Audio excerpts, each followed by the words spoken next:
যে 2002-এর যে voter list আমাদের এখন দরকার, এনআরসি যে নতুন সরকারের উদ্যোগটা আসছে, তার জন্য আমাদের ভোটার লিস্টের নাম কীভাবে সার্চ করব যাদের নাম 2002-এর ভোটার লিস্টে ছিল।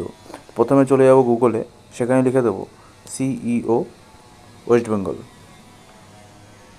প্রথমে চলে আসবে যে অপশানটি, সেখানে ডাইরেক্ট ক্লিক করে নেবো, উপরটাই দেবেন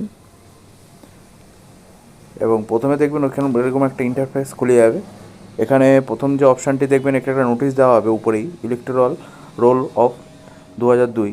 তো এটাকে ক্লিক করবে, এরকম একটা ইন্টারফেস খুলে আসবে। তো এখানে তোমাদের যে ডিস্ট্রিক্ট আছে সেটা সিলেক্ট করে নেবে। তো আমার যেমন বর্ধমান, সেরকম আমি বর্ধমান সিলেক্ট করে নেব। এবার এখান থেকে তোমাদের যেটা আছে, যেটা অ্যাসেম্বলি আছে, সেটাকে সিলেক্ট করে নেবে।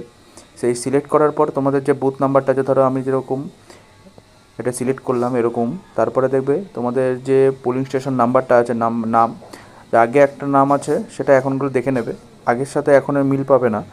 তো তোমরা একটু তোমাদের যারা পুরনো লোক আছে তাদের জিজ্ঞাসা করে নেবে কী নাম ছিল স্কুলে যেখানে ভোট হতো, ভোট কক্ষটা। তো সেটা অনুযায়ী তোমাদের যে লিস্টটা আছে সেটাতে ডায়লগ, এখানে ফাইনাল রোলে ক্লিক করবে, এবং একটা ফাইনাল রোলে ক্লিক করবে, এখানে ক্যাপচা মারবে। তো এরকমভাবে তোমাদের ভোটার লিস্টে চলে আসবে।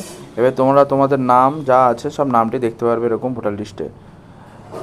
তো কোনো কোশ্চেন থাকলে নিশ্চয়ই কমেন্ট করে জানাও, আশা করি সলভ করে দেওয়া হবে।